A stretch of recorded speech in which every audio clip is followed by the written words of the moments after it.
अमेरिकी राष्ट्रपति Donald Trump की नई धमकी की खबर तो आपको मिल ही गई हुई। वो दुनिया के देशों को धमका रहे हैं कि अगर ईरान से कोई भी समझौता किया, डील की, तो अमेरिका इसका बदला लेगा। जी हाँ, अमेरिका 25% ज्यादा टैरिफ लगाएगा। अब सवाल उठता है कि ईरान और भारत के बीच चाबहार बंदरगाह को लेकर जो डील हुई है, क्या वो अमेरिका की नज़र में खटक रही है? क्या भारत को अपने इस महत्वाकांक्षी प्रोजेक्ट पर अमेरिकी दबाव को बर्दाश्त करना पड़ेगा? खबर है कि विदेश मंत्री एस जयशंकर खुद इस मामले को देख रहे हैं। सवाल उठता है कि सांप भी मर जाए और लाठी भी न टूटने वाले एस जयशंकर का फॉर्मूला क्या है? कि राष्ट्रपति डोनाल्ड ट्रंप ने social media platform truth social पर लिखा है कि तत्काल प्रभाव से इस्लामिक रिपब्लिक ऑफ ईरान के साथ व्यापार करने वाले किसी भी देश को अमेरिका के साथ किए जाने वाले सभी प्रकार के व्यापार पर 25% का टैरिफ देना होगा। यह आदेश अंतिम और निर्णायक है। अमेरिकी राष्ट्रपति के इस बिना सर पैर के तुगलकी फरमान का भारत पर असर पड़ने पक्का है, क्योंकि भारत और ईरान के बीच मौजूदा समय में 1.68 अरब डॉलर का व्यापार है।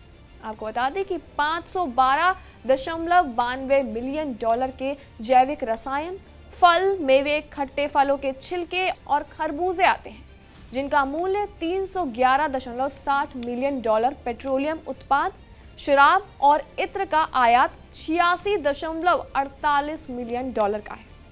यानी ये कि भारत और ईरान के बीच अच्छा खासा व्यापार होता है।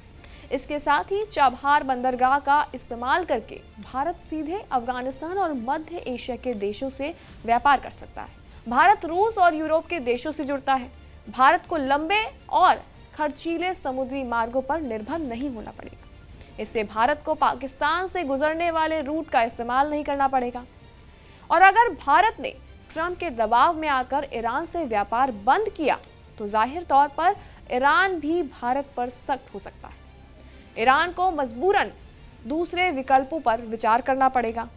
ईरान चीन से अपनी नज़दीकियां बढ़ा सकता है और व्यापार के मार्ग चीन को दे सकता है। इसमें जाहिर है कि इससे भारत को भारी नुकसान होगा। अब सवाल ये उठता है कि भारत ट्रंप के इस सनक और अपने हित का बचाव कैसे करेगा?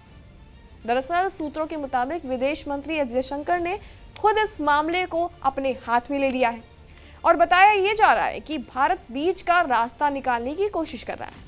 विदेश मंत्रालय के प्रवक्ता रणधीर जायसवाल साफ कह रहे हैं कि अमेरिका ने 26 अप्रैल 2026 तक कंडीशनल रिस्ट्रिक्शन की छूट दी है और भारत इसे अंतिम रूप देने के लिए संपर्क में है।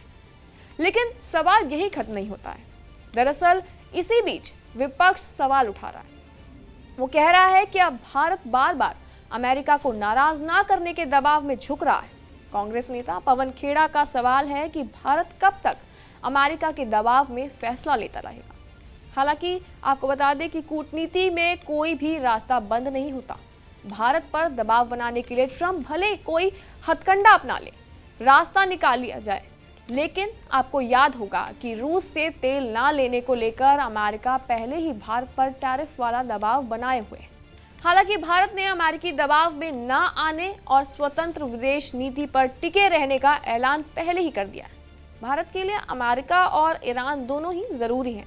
भारत के लिए ईरान सिर्फ व्यापारिक दृष्टि से ही अहम नहीं है, बल्कि आपको बता दें कि सांस्कृतिक और सभ्यतागत संबंध भी ईरान से मजबूत रहे। इस पर भारत विचार कर रहा है और दोनों देशों के संबंध सैकड़ों सालों से अच्छे रहे हैं। ईरान से भारत की व्यक्तिगत दुश्मनी कभी नहीं रही, इसलिए सिर्फ ट्रंप के दबाव में आकर एक अच्छे मित्र देश के साथ भारत को अपने संबंध नहीं बिगाड़ सकता। भारतीय विदेश मंत्रालय अमेरिकी दबाव से निपटने और काट निकालने पर मंथन कर रहे हैं।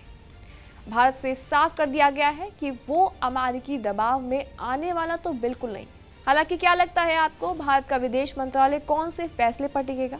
क्या अमेरिका के इस रणनीति के आगे वो झुकने वाला है या फिर ईरान का साथ वो बखूबी देने वाला है? कमेंट सेक्शन में अपनी राय जरूर दें और तमाम खबरों के लिए बने रहें सी न्यूज़ के साथ।